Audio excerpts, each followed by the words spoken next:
नमस्कार. नमस्कार सर, सुरू करा. नमस्कार. अमर बोलतोय. Yes yes. मी सर्वप्रथम आपल्या सगळ्यांचं अभिनंदन करतो that you are interested to become district जज. You are preparing for the examination of the district जजेस and for which you are taking efforts. That is very commendable thing. Number one. Number two, that if you are really interested to become a district judge or a judicial officer, you have to take efforts. आणि परीक्षेचा pattern असा आहे, एवढा कठीण आहे की साधारण परीक्षेची तयारी करून होणार नाही. आपल्याला फारच हार्डवर्क करणे जरुरी राहील. त्याच्याशिवाय डिस्ट्रिक्ट जजची परीक्षा पास होणे म्हणजे कठीण, असंभव नाही परंतु कठीण आहे. And one more addition is there that now judicial officers are allowed to compete with you in the quota of advocates. Now judicial officers will be there and who are very trained in delivering the judgments. आपण जे वकिलीत असतो, वकिलीमध्ये आपण judgment, how to write judgment, points for determination कुठे असतात, कुठला point कुठे डिस्कस करायचा असतो, हे आपण बघत नाही. आपण बघत असतो from advocates point of view. What error the learned जज हॅज कमिटेड ते आपण बघत असतो as a an advocate. But being a judicial officer, where to discuss marshalling of evidence, appreciation of evidence, it is their day in and day out job. More particularly, they are trained, they are imparted trainings by the Honorable High Court, and therefore they become so matured in delivering judgments that is therefore for them it is very easy task to write judgment in the competitive examination. परंतु आपण वकील म्हणून आपल्याला परिश्रम घ्यावा लागत असतात. Judgement कसं लिहायचं, कोणत्या ठिकाणी कोणता शब्द वापरायचा, हे सगळं आपल्याला शिकून घ्यावं लागत असते, कारण आपण त्या दृष्टीने बघितलेलं नसतं. जोपर्यंत तुम्ही परीक्षेची तयारीला लागत नाही किंवा जज होण्याच्या मागे आपण नादाला लागत नाही, तोपर्यंत आपण या विषयाकडे दुर्लक्षित करतो. आणि माझ्या मते तर परीक्षेची तयारी खरोखरच आपण प्रामाणिकपणे करावी, कारण एवढी या अनुभवाच्या आधारावर एवढी सॅलरी, एवढे पर्क्स देणारी सर्व्हिस आपल्याकडे दुसरी नाही. आणि इंडिपेंडंट ऑनेस्टली काम करण्याची संधी, तुमच्या कामामध्ये कोणतं इंटरफेरन्स नाही. There is no bossing, there is no interference and you are there to discharge your duties independently. म्हणून ही तयारी करून आपण या परीक्षेत उत्तीर्ण व्हावं अशी माझी शुभेच्छा.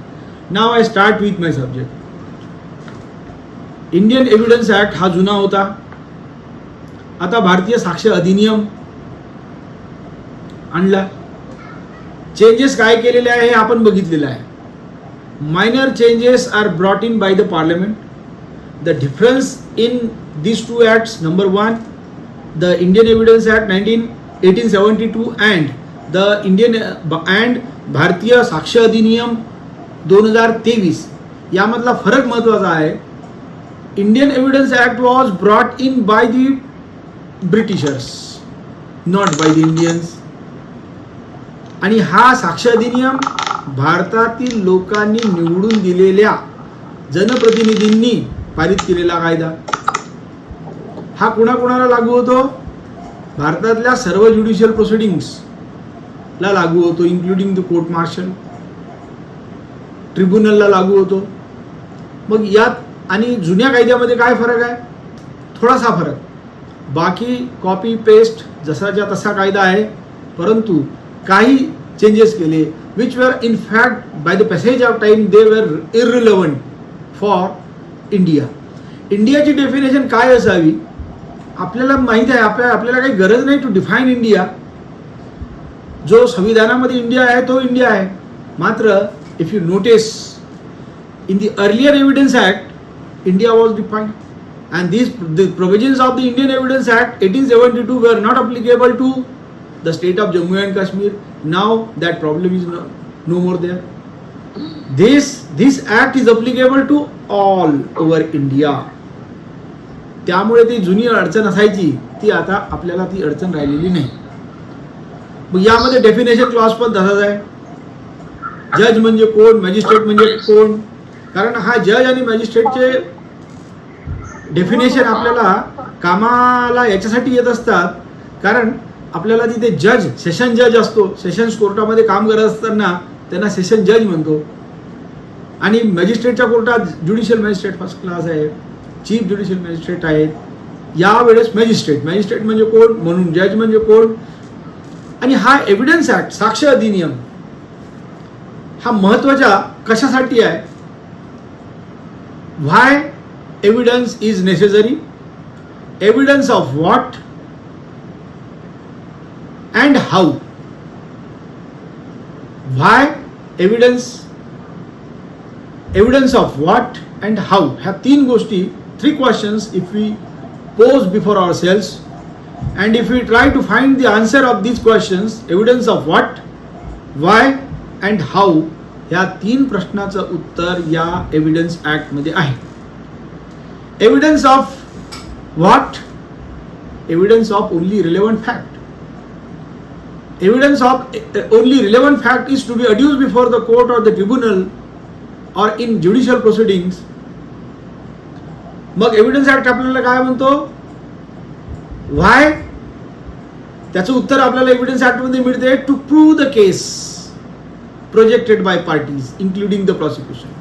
For instance, a criminal case, A is an accused of commission of the murder of B. The prosecution is launched against him.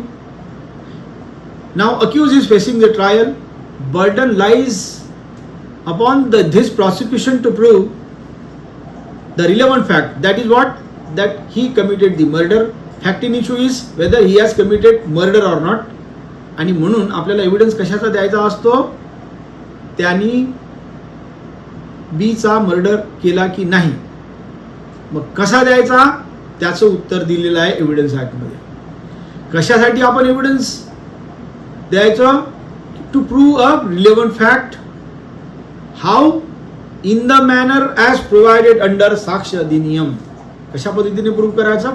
साक्ष अधिनियमामध्ये दिलेलं आहे त्याच पद्धतीने प्रूव्ह करायचं. जर त्या पद्धतीने प्रूव्ह होत नसेल, then the fact is said not prove होणार नाही. त्यामुळे everything has to be proved in the court of law in accordance with the Sakshya Adhiniyam, in accordance with the insofar as old cases are concerned, as per the Indian Evidence Act.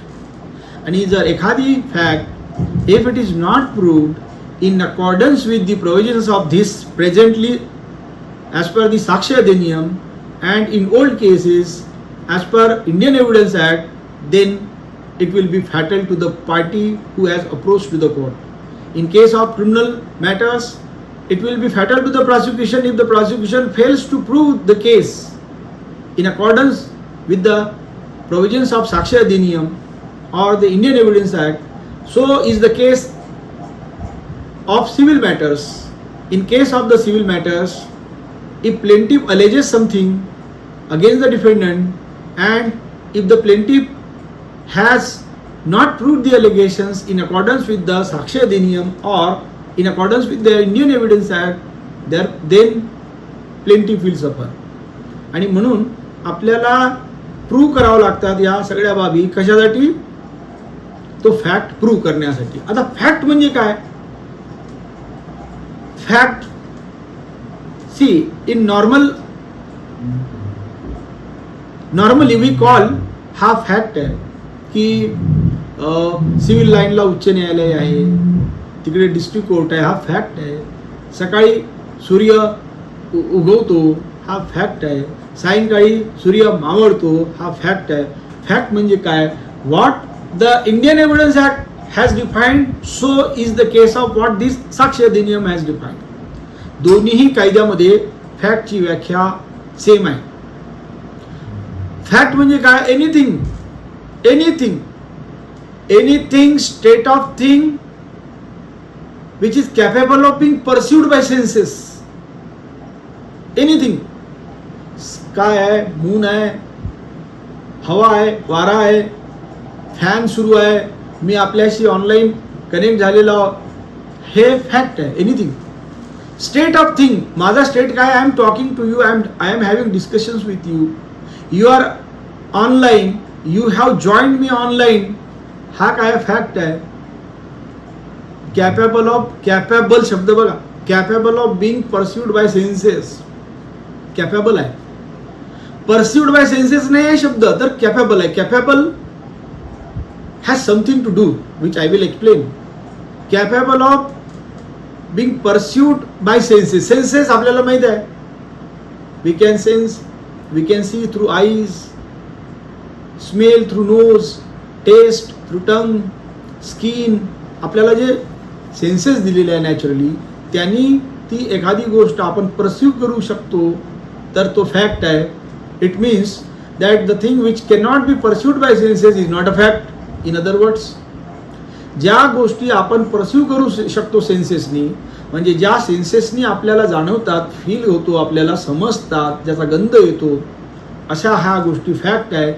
Otherwise ज्या दिसत नाही, ज्या perceive होऊ शकत नाही bye census, हा fact नाही असं आपण म्हणू शकतो. उदाहरणार्थ, हवा दिसत आहे का, दिसत नाही, परंतु आपल्याला स्किनला आपण श्वासोश्वास घेत आहोत, परसिव्ड बाय सेन्सेस, परसिव्हेशन होत आहे.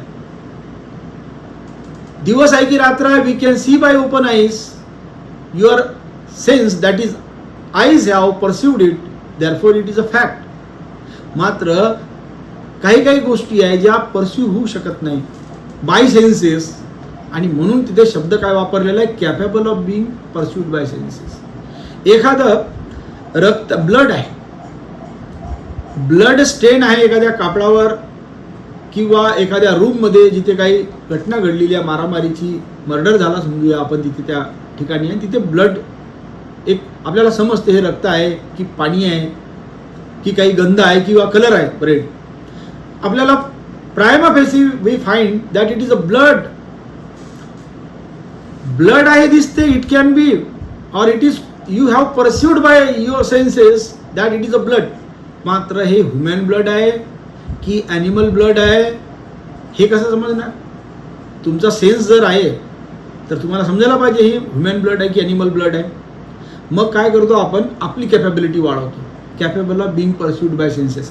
In what manner we enhance the capacity, मग आपण सायंटिफिक टूलचा वापर करतो, त्याला फॉरेन्सिकला पाठवतो, मग तिथे केमिकल ॲनालायझर त्याची टेस्ट घेतो, आणि मग आपली कॅपॅसिटी, आपण ह्युमन कॅपॅसिटी वाढवतो, आणि मग त्यांनी आपल्याला समजते की दॅट हे ब्लड स्टेन जे आहे ते ह्युमन आहे की ॲनिमल आहे, किंवा जे ब्लड आहे ते ए ग्रुपचं आहे की बी ग्रुपचं आहे, ए बी आहे, कोणत्या ग्रुपचं आहे, हे आपण काय केलं, ह्युमन सेन्सेसची कॅपॅसिटी वाढवली by way of scientific and technical instruments. Capable of, therefore after enhancing the capability of our senses, we have now perceived that it is a blood of human being, that it is a blood of animal or a particular group of human being. हे आपल्याला केव्हा समजलं, जेव्हा मनुष्याने आपली capacity वाढवल्यानंतर आपल्याला हे समजायला लागलं की हे ब्लड मानवी आहे की प्राण्यांचं आहे की मानवाचंच पण कोणत्या ब्लड ग्रुपचं आहे. दुसरं उदाहरण, आपण तारे बघतो, whether stars are there in the sky or not. If you in day time if you see the stars, you will not be in a position to observe them, to perceive them. Does it mean that they are disappeared? Does it mean that they are not there? But necessary scientific tools are applied, then you can see the stars. म्हणजे आपण काय केलं, we have enhanced our capability. म्हणजे म्हणून कायदा बनवणाऱ्यांनी असा शब्द तिथे एम्प्लॉय केलेला आहे, fact means anything, state of thing, relation of thing, capable of being perceived by senses. आता perceived, capable of being perceived by senses, मग आपण त्या सेन्सनी परसिव्ड केलं म्हणजे हा फॅक्ट आहे. आणि जे परसिवेबल नाही आहे तर ते फॅक्ट नाही. जसं mental condition of which person is conscious is also fact. Now you are there online, you have attended my class and you are thinking something in your mind. What is bad that you are thinking something? आपण काही विचार करत आहोत हा सुद्धा fact आहे. But I can not pursue it by my census.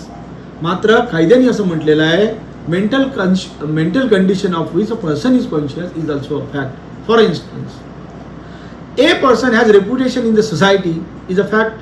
Reputation cannot be pursued by senses, but it is a mental condition that A has a reputation in the society or not cannot be pursued by senses, but it a mental condition. आपल्याला मग समजते या व्यक्तीची प्रतिष्ठा आहे.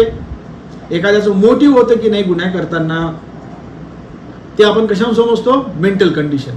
आणि म्हणून तो सुद्धा फॅक्ट आहे. Anything, state of thing, relation of thing which is capable of pursued by senses, mental condition of which person is conscious is also a fact. आणि अशा पद्धतीने आता आपण जर if we apply this definition, fact म्हणजे काय? जे जगात दिसतं, जे आपण फील करतो बाय सेन्सेसनी, म्हणजे जरी सेन्सेसने दिसत नाही परंतु सायंटिफिक किंवा टेक्नॉलॉजिकल ॲडव्हान्समेंट झाल्याने आपण जे टूल्स वापरतो, इन्स्ट्रुमेंट वापरतो, त्याद्वारे आपण ते आपल्याला समजून घेतो आपण, ते सुद्धा फॅक्ट आहे. आणि याचा अर्थ ज्या गोष्टी परस्युएबल नाही आहे, आपली कॅपॅसिटी वाढवून पण परस्यू होत नाही आहे, तो फॅक्ट नाही. उदाहरणार्थ भूत आहे किंवा नाही, whether there exist ghost or not. भूत आहे किंवा नाही याचं उत्तर देताना you apply this scientific test. Capable of perceived by senses आहे का? ते सेन्सनी परस्यू होते काय? होत असेल तर ते आहे, नसेल तर नाही. म्हणून I always say while delivering lectures on this evidence act, साक्ष अधिनियम, that this act is very scientifically drafted particularly by the Britishers, because it is Sakshi Adhiniyam is nothing but more or less a copy of the original Indian Evidence Act. आणि त्यांनी त्यावेळेस ज्यावेळेस scientific advancement नव्हती, scientific एवढी प्रगती झालेली नव्हती, तरी त्यांनी अगदी सायंटिफिकली डेफिनेशन्स एव्हिडन्स ॲक्टमध्ये मांडल्या.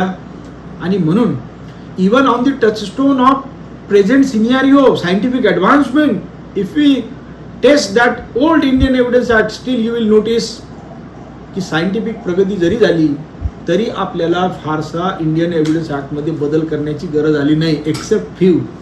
We have incorporated certain presumptions after independence. Secondly, we have introduced the provisions of the electronic record, section 65, section 65B, certificate, digital record, digital evidence. ह्या गोष्टी आपण आणल्या. मात्र बाकीच्या गोष्टी आपल्याला ओमिट करण्याची गरज पडली नव्हती आणि नवीन अमेंडमेंट सुद्धा फारशा करायची गरज नव्हती पडली, कारण हा कायदा फार वैज्ञानिकदृष्ट्या ब्रिटिशांनी पारित केलेला होता, जो आपल्याला लागू होता. आणि आता जो साक्ष अधिनियम आहे, same analogy can be applied here, कारण तो जुना आपण बारो केला असल्यामुळे आपल्या पार्लमेंटनी त्यांच्या विजडममध्ये त्यांनी काही गोष्टी नको होत्या which were not relevant for India were omitted, which are relevant for India have been inserted. आणि अशा पद्धतीने आपल्या देशातील लोकांनी बनवलेला कायदा आपल्याला आपल्या संसदेने दिलेला आहे. आता मग याच्यामध्ये पुढच्या जर डेफिनेशन आपण बघतो म्हटलं, may presume, shall presume, conclusive proof. May presume you are aware, जेव्हा केव्हा आपण म्हणतो may presume, court may presume, discretion is left to the court, the जज, learned judge who has to decide whether it is proved or not. May presume or may not presume. Court shall presume, ordinarily it has to be presumed. Court shall presume. Weightage is there. You are, I am not taking much more time on these technical words, may presume, shall presume, because you are already aware about it. Just to introduce my subject, I am taking you through these definitions. May presume, shall presume, then conclusive proof. Conclusive proof मांडणारं section आपल्या साक्ष अधिनियममध्ये आहे, old Indian evidence ॲक्टमध्ये सुद्धा आहे. ते म्हणतं की during the subsistence of marriage, valid marriage, if a child is begotten or born, then it shall be presume that he or she is son or daughter of particular man and woman. Presumption आहे. Conclusive proof आहे असं समजायचं. मात्र every presumption is rebuttable. Evidence can be adduced to rebut the presumption provided under the Indian Evidence Act. Presumptions are provided to assist the court to arrive at a logical conclusion in a manner intended by the parliament, intended by the legislature. त्यांना असं वाटतं की कोर्टाने हे प्रिझ्युम करून चालावं आणि अशा पद्धतीने न्याय द्यावा, म्हणून presumptions are incorporated into the act. Legislative policy असते, त्या लेजिस्लेटिव्ह पॉलिसीनुसार त्यांना वाटते की कोर्टाने ह्या गोष्टी प्रिझ्युम करून चालाव्यात. आम्ही पार्लमेंटने कायदा पारित केला तर तो कायदा पारित झाला याचं पत्र त्या न्यायाधीशाला गेलं पाहिजे असं काही जरुरी नाही. Court shall presume that the particular act is pass by the parliament. The particular act has come into force the moment the president signs and the moment the gazette is published. Presumption आहे, it is judicially noticeable fact. ही presumption आहे. Presumption का बरं टाकावं लागतात? आपण कामकाज कमी करण्यासाठी, मिनिमाइज द एफर्ट्स, आणि म्हणून court shall presume. Judicial noticeable fact असतात, कोर्टाने त्याचे प्रिझम्पशन गृहीत धरूनच पुढे चालायचं असतं, आपली कार्यप्रणाली पुढे करायची असते. मात्र प्रिझम्पशन आर नॉट जस्ट ब्लँकेट प्रिझम्पशन्स. जरी एखाद्या ठिकाणी प्रिझम्पशन आहे, nowadays if you notice in new laws such as the Protection of Children from Sexual Offences Act, there is a presumption. मात्र प्रिझम्पशन जरी असलं तरी केवळ आरोपी आहे, and based on the presumption can it be punished? No, unless certain foundational facts, I repeat the word, foundational facts are proved, then presumption will work. Otherwise, simpliciter saying that no, there is a presumption against the accused and therefore he be punished, it will not be possible unless the prosecution proves certain foundational facts which it has alleged against the accused person. If the prosecution fails to prove certain foundational facts, then presumption will not be workable as against the accused person. And if the prosecution is in a position to prove certain foundational facts, then presumption will work against the accused person and he can be held guilty based on those facts which have been proved by the prosecution in light of the presumption. At the same time, keep in mind that as I said earlier, that every presumption is rebutable. Rebutable असल्यामुळे defence, आरोपीला संधी मिळते की हे नाकारायचं, त्यांनी त्या डिफेन्सद्वारे हे जे प्रिझम्पशन आहे कसं रिब्यूट करायचं, it is now up to him. If the accuse fails to rebut those facts, then he will suffer. प्रिझम्पशनच्या आधारावर त्याला शिक्षा दिल्या जाऊ शकते, म्हणून हे प्रिझम्पशन आपण काढत असतो. आपण साक्ष अधिनियम मध्ये जर पुढे जातो आणि असं बघतो की मग फॅक्ट्स कोणते प्रूव्ह करायचे? Only relevant fact. A fact is said to be relevant. A fact is said to be relevant when they are declared to be relevant under the Sakshi Adhiniyam, under the old Indian Evidence Act. जे कायद्याने म्हटलेले आहे relevant आहे, या अधिनियमामध्ये म्हटलेले आहे relevant आहे, जे ओल्ड इंडियन एव्हिडन्स ऍक्ट मध्ये म्हटलेले आहे रिलेव्हंट आहे, then and then only they can be considered to be relevant facts. आता रिलेव्हंट फॅक्टची उदाहरणे देऊन आहेत. किंवा फॅक्ट रिलेव्हंट असतात. आपण काही सेक्शन जर बघितले, आपल्या साक्ष अधिनियमामधले जर काही आपण सेक्शन बघितले, सेक्शन 3 साक्ष अधिनियमाचा म्हणतो evidence may be given of fact in issue and relevant fact. Fact in issue and relevant fact. Fact in issue, as I told you, in a civil case, A has filed civil suit against the defendant claiming to be the owner of a piece of land.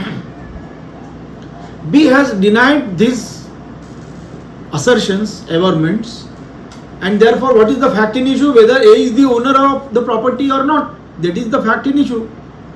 And in order to prove that fact in issue, certain facts such as the execution of the sale deed, procurement of the document, whether witnesses, all these will be relevant. Fact and issue is what? Who is the owner? Whether the plaintiff is the owner of the property or not, हा fact and issue आहे. मग त्याच्यासाठी काय evidence आपल्याला पाहिजेत? Relevant. कोणता relevant? जो त्या विषयाशी निगडीत आहे, which will either prove ownership or disprove ownership, तसा एव्हिडन्स पाहिजे. ए ओनर आहे किंवा नाही आहे हा फॅक्ट इन इश्यू आहे. मग काय रिलेव्हंट असू शकते? सेल डीड, विटनेसेस, त्याचं पोजेशन आहे, ह्या सगळ्या गोष्टी रिलेव्हंट असू शकतात. मग हा ए हा भारताचा नागरिक आहे किंवा नाही, that will not B relevant fact. Owner आहे की नाही, that is the fact in issue. In case of a criminal matter, whether A has committed the murder of B or not is the fact in issue, and for which relevant fact will be, where was A present at the time of the incident, what is the proximity between the death and his presence, what A was doing, whether he was present or no, whether his presence is necessary, is necessary to establish the guilt or not on the particular spot of the incident, तो होता की नव्हता, त्याच्याजवळ phone असेल तर मग त्याचा phone call आला होता का त्या घटनेच्या वेळेस, त्याचा टावर लोकेशन कुठे होते, हा रिलेव्हंट फॅक्ट बनतो. Fact in issue, whether A has committed murder of B or not, that is the fact in issue. But relevant fact, what was the location of the accuse at the time of the incident, whether B died of natural death or homicidal death, relevant fact. Medicals opinion will be relevant.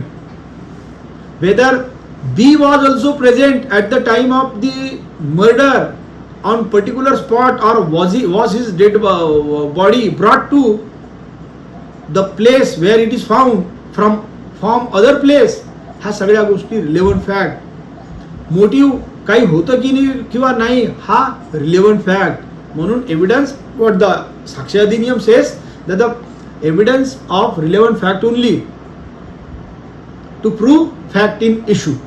No, evidence of what? Evidence of relevant fact. Why? To prove evidence of relevant fact. Why? To prove that relevant fact in the manner provided under the साक्ष अधिनियम or Indian Evidence Act. पुढच्या जर आपण relevant बनतात, जसं रिलेव्हन्सीचं उदाहरण मी आपल्याला देतो. काही सेक्शन जे आहेत, 2-3 याचा मी संगम करून सांगतो. Take an example. आपण सगळे मूवी बघतात आणि particularly in the old movies it used to happen की एखादी घटना घडली, रात्रीची वेळ आहे, एक महिला आपल्या घरी आहे, तिला लँडलाईनचा फोन आहे तिच्या घरी. लँडलाईनवरून तिने तिच्या भावाला फोन केलेला आहे आणि त्यावेळेस कोणीतरी दरवाजा उघडत आहे आणि आलेला आहे आतमध्ये, आणि ती महिला आपल्या भावाला फोन करताना बोलत आहे, भैया भैया मेरी जान को खतरा है, शायद लगता है हमारे घर में कोई तो भी घुस गया है. भाऊ 1 किलोमीटर अंतरावर चौकात काहीतरी खरेदी करण्यासाठी गेलेला आहे नवसी, आणि तेवढ्यात फोनवर सांगत आहेत, तेवढ्यात गोळीबाराचा आवाज येत आहे, 2 गोळ्या झाडलेल्या आहेत आणि ती महिला मैं मर गई भैया अशी ओरडत आहे आणि फोन रिसिव्हर ठेवून दिलेला आहे. लँडलाईनचा फोन आहे. FIR is lodged, investigation starts, accused is caught, apprehended. Now he will certainly face the trial of commission of the murder of that woman. What is the fact in issue? Whether this accused person has committed the murder of this lady or not, that is the fact in issue. But those facts which are interconnected are also relevant. What is the relevant fact here? Whether this accused, as I told earlier just now, that A was present at the time of the commission of the murder of that woman in the house of that woman, that is relevant fact. Accused was having pistol or gun in his hand, in his possession, is relevant fact, and that is recovered from him is also a relevant fact. मात्र कधी कधी irrelevant असतात, परंतु they become relevant because of the proximity, because of the connection between two facts. Number 1, घटनेच्या वेळेस या महिलेनी तिच्या भावाला फोन केला होता आणि त्यांनी म्हटलं होतं भैया मेरे जान को खतरा है, आणि तो म्हणतो की मी त्यावेळेस 1 किलोमीटर अंतरावर होतो. मग तो खरोखरच कॉलिंग केलं की नाही केलं, त्यासाठी BSNL, आता उदाहरण पकडू आपण, BSNLचा जो नोडल ऑफिसर असेल, जो सर्टिफाय करेल की नाही या दिवशी या वेळेवर या फोन नंबरवरून या फोन नंबरवर कॉल गेला होता, तो कॉल 1.5 मिनिटाचा होता किंवा 1 मिनिटाचा होता, as the case may be, त्या BSNL वाल्याची साक्ष मर्डरशी काही देणं घेणं नाही, मात्र रिलेव्हंट बनत आहे. इरिलेव्हंट आहे पण बट बिकम्स रिलेव्हंट, कारण प्रॉक्झिमिटी बघा. कारण प्रॉसिक्युशनची केसच अशी आहे की भैया भैया मेरे जान को खतरा आहे असं त्या महिलेनी, मृतक महिलेनी त्या फिर्यादी भाऊला फोन करून सांगितलेलं होतं, आणि म्हणून त्याची त्या BSNL वाल्याची साक्ष बिकम्स रिलेव्हंट. नंबर 2, हा भाऊ हा 1 किलोमीटर अंतरावर चौकामध्ये काहीतरी खरेदी करायला गेला होता हे असं तो सांगत आहे, तिथे फोन आला होता असं तो सांगत आहे. त्यावेळेस his presence may become relevant, त्याच्यासाठी त्याचं टॉवर लोकेशन पाहता येईल. अदरवाईज त्याच्या मोबाईलचा, त्याच्या लोकेशनचा मर्डरशी काही संबंध नाही, तरी पण because of the proximity, because of the connectivity त्याचं लोकेशन बनते रिलेव्हंट. नंबर 3, हा घटनेच्या वेळेस आरोपी हा त्याच घरात जिथे मृतक महिला सापडून आली त्या घरामध्ये होता. He was found, his location was found. हे कशाहून साबित करणार आपण? He was carrying a mobile phone, he was having a Jio SIM. मग जिओ सिम वाल्याचा एव्हिडन्स रिलेव्हंट नाही आहे काही, मात्र only because he carries Jio SIM, only because he is having Jio SIM which is in order, which is functional, ते prove करण्यासाठी त्या जिओच्या nodal ऑफिसरची, जिओच्या ऑथोराइज्ड ऑफिसरची साक्ष ही रिलेव्हंट बनत असते, कामाची असते. म्हणजे बघा, फॅक्ट जे रिलेव्हंट आहे त्याची तर साक्ष देणेच आहे, मात्र एव्हिडन्स ॲक्ट असा त्याचं एक्सपेन्शन आहेत, प्रोव्हिजन आहेत अधिनियमामध्ये की ज्या कामाच्या जरी नसेल रिलेव्हन्सी पात्र तरी रिलेव्हंट बनत असतात. दुसरं उदाहरण देतो मी आपल्याला. मी हा सेक्शन 4, 5, 6, 7, 8 पासूनचा कॉम्बिनेशन करून आपल्याला मी एक्सप्लेन करतो. It is not possible to explain one single section to you in short time. दुसरी गोष्ट, A is accuse of the murder. उदाहरणार्थ आपण घेऊ, नागपूर जिल्हा न्यायालयाच्या समोर एक घटना घडली आणि तिथे बीचा मर्डर झाला आणि ए हा त्याचा आरोपी आहे. मर्डर झाला, आरोपी पळून गेला, नंतर तपास झाला, CCTV मध्ये बघण्यात आलं आणि मग कोणीतरी सांगितलं की हा व्यक्ती हा होता, त्याला पकडलं. Now he is prosecuted, he charge sheeted. प्रश्न काय आहे? Whether this A has committed murder of B or not, that is the fact in issue. आता बघा, यामध्ये बी काय म्हणतो? No sir, it is highly impossible that I will commit murder because on that particular day, time of that incident, I was not there in India. Now he comes up with a case that on 1st January 2026, on the day of incident at 10:30 AM, I was there in US Embassy. मी तर त्यावेळेस घटनेच्या वेळेस US Embassy मध्ये होतो. मी 30 December 2025 ला I left India, I went to US आणि मी अगदी त्यावेळेस ज्यावेळेस आपण मला सांगता की त्यावेळेस ही घटना घडली, त्यावेळेस मी US एम्बेसीमध्ये माझे कागदपत्राची पूर्तता करण्याकरता मी गेलो होतो. Now you can ask this question to that persons from those persons from US embassy.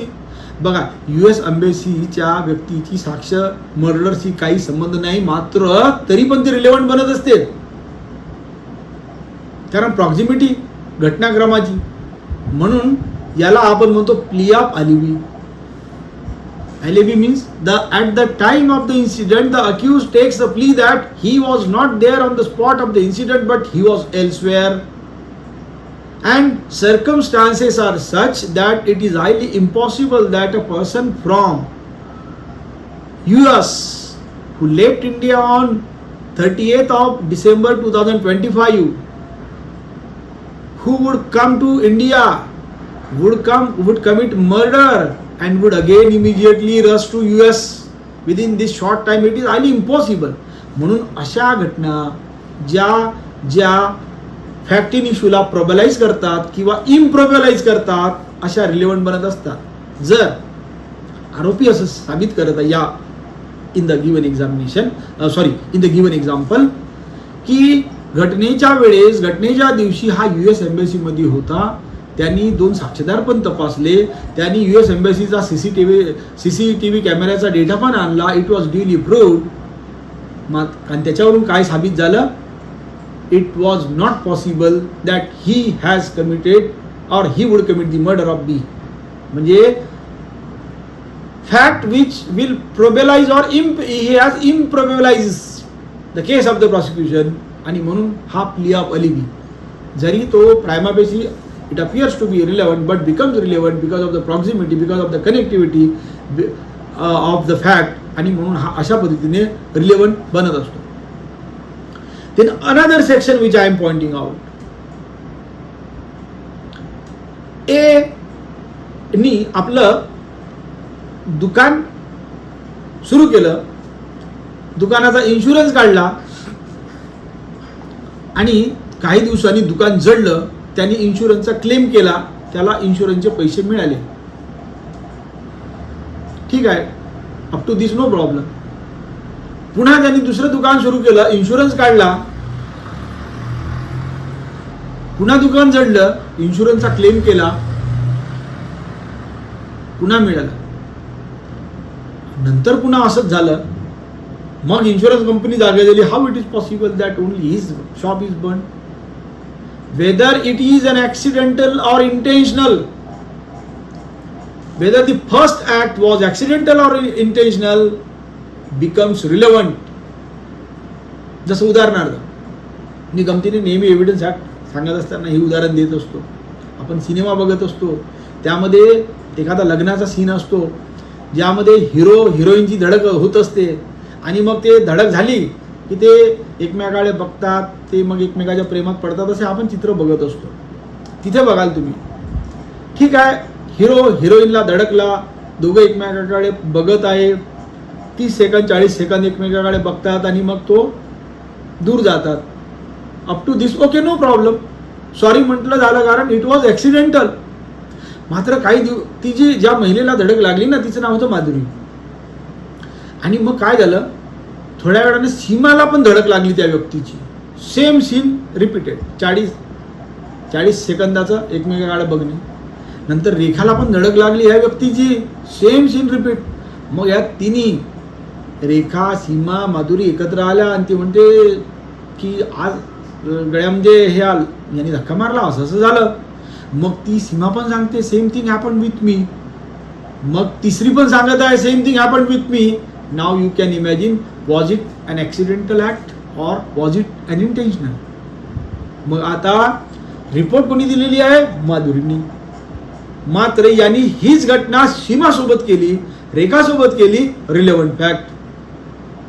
का together whether it was intentional act or accidental act, यासाठी या रिलेव्हंट गोष्टी बनत असतात. म्हणून हा जो चॅप्टर आहे रिलेव्हन्सी ऑफ फॅक्ट, यामधले जे मोटिव्ह आहेत, प्रिपरेशन आहेत, सबसिक्वेंट कंडक्ट आहेत, ह्या गोष्टी सुद्धा रिलेव्हंट बनत असतात. What is the motive to commit the murder of anyone? Motiveless murders are very less, very few.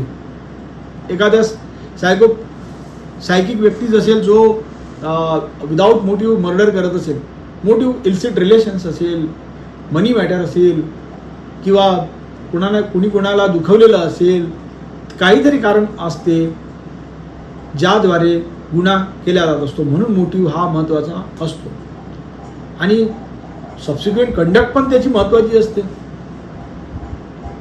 उदाहरणार्थ ए आणि बी दोघं मित्र आहेत. त्या दोघं मित्र मिळून एका रूम मध्ये प्रवेश करतात, गेलेले आहेत, हसत हसत गेले. अशी रूम आहे जिच्यामध्ये खिडकी आहे, खिडकीला लोखंडी बार पण आहेत आणि दार एकच आहे फक्त. सांगायचं तात्पर्य, only one door is available to enter in to that room. There is no possibility to have access from any other side of that room. Only one way is available. काही वेळानंतर तो दोन गेलेल्या व्यक्तीपैकी एक व्यक्ती येतो बाहेर आणि तो बडबडत आहे, खतम कर दिया रोज की झंझट को, असा तो म्हणत आहे. त्या रूमच्या समोर एक चहा टपरीवाला आहे, टी वेंडर, त्यांनी ह्या गोष्टी ऐकल्या, खतम कर दिया रोज की झंझट को. आणि मग काही तासानंतर समजलं की या रूम मध्ये मर्डर झालेला आहे. A dead body is found having blood stain and several injuries on his body. मग FIR झाली, 302 कलम लागलं आणि मग काय बघा आता सबसिक्वेंट. आणि मग नंतर तेव्हापासून हा जो सेकंड जो मित्र आहे, a person who has allegedly commit the murder, जो त्या रूमच्या 2-3 रूम नंतर किंवा 2-3 घरानंतर राहत होता, रूमच्या 2-3 घरानंतर राहत होता, त्याचं पण घर लॉक आहे आणि तो त्या घटनेच्या दिवशीपासून फरार आहे. म्हणजे बघा, तो व्यक्ती गेला. Nobody has seen this accused person while committing the murder. Murder करताना कोणी बघितलेलं नाही आहे आणि त्याला तर शिक्षा झाली पाहिजे आहे. कायद्याचं प्रिझम्पशन पण आहे. एव्हिडन्स ॲक्ट एवढाही कमजोर पीस ऑफ लेजिस्लेशन नाही आहे. Sakshya Adhiniyam, it is not a weak piece of legislation, it is very powerful. मग आता हे दोघं मिळून गेले, अप टू दिस ओके. दोघांपैकी एकच बाहेर आला आणि तिकडून थर्ड पार्टी एंट्री इम्पॉसिबल आहे, हा रिलेव्हंट फॅक्ट आहे. आणि बाहेर आल्यानंतर tea vendor has seen him while coming out. Tea vendor had seen both of them while entering in to that room. Only out of 2 only one has come out saying रोज की झंझट को खतम कर डाला. Relevant fact. नंतर तो जो व्यक्ती आहे ज्यांनी मर्डर केला, ज्याच्यावर आरोप आहे, त्यांनी त्याच्या रूमचा लॉक करून तो 2 दिवसापासून फरार आहे. Relevant fact, subsequent conduct relevant. तो जर त्यांनी काही केलेलं नसतं तर तो फरार झालेला नसता. आणि म्हणून त्यांनी जे what ever he has done after commission of the crime becomes relevant, असा हा एव्हिडन्स ॲक्ट म्हणतो. म्हणून सेक्शन 6 आहे या आपल्या अधिनियमामध्ये. 6, 7, सेक्शन 8, 9, 10, 11, 12 पर्यंतच्या हे जे मी आपल्याला उदाहरणासही सांगितलेलं आहे तेच या ॲक्टमध्ये एक्सप्लेन, त्या कोडिफाईड आहे. I have tried my level best to explain you in simple with simple examples. Section 13, question whether act was accidental or intentional. मी उदाहरण दिलं तुम्हाला एका सिनेमातल्या घटनेचं की हिरो हिरोईनची धडक होते आणि मग तो ॲक्सिडेंटल आहे की 354 केस आहे ओल्ड, हे आपण समजण्यासाठी आपण जाणून घेतो whether it was accidental or intentional act. अशा विविध प्रोव्हिजन या एव्हिडन्स ॲक्ट आताचा साक्ष अधिनियमामध्ये आहे. तर माझ्या मते आपल्याला जे आपण लेक्चर घेऊ त्यामध्ये हा माझा आज इंट्रोडक्टरी असल्यामुळे मला वाटते जास्त पहिल्या दिवशी जास्त खोलामध्ये जाण्यापेक्षा आपण पुढच्या लेक्चरला मी हे जे लेक्चर आहेत मी आपल्याला बोललो त्याचं मी रेकॉर्डिंग पण केलेलं आहे, त्याची लिंक मी आपल्याजवळ पाठवून देईल आणि ते आपण एकमेकाशी शेअर पण करू. आणि याच्या व्यतिरिक्त पण आपण छोटे छोटे जे आपल्याला एक्झामिनेशन पॉईंट ऑफ व्ह्यूनी, ओन्ली एक्झामिनेशन पॉईंट ऑफ व्ह्यूनी कामाचे राहील त्याच्यावरच आपण चर्चा करू. आजची चर्चा केवळ एक्झामिनेशन पॉईंट ऑफ व्ह्यूनी न करता मी एक ॲज अ जनरल एव्हिडन्स ॲक्टची इंट्रोडक्शन मी देण्याचा आपल्याला प्रयत्न केलेला आहे. साक्ष अधिनियमामध्ये काय आहे, तो साक्ष अधिनियम कशासाठी बनलेला आहे आणि तो कशा पद्धतीने साक्ष द्यायचे आहेत याबद्दल आपल्याला मी इंट्रोडक्टरी भाष्य केलेलं आहे. मला वाटते आजच्या पुरतं एवढं सफिशियंट आहे. धन्यवाद. Thank you sir. ठीक आहे.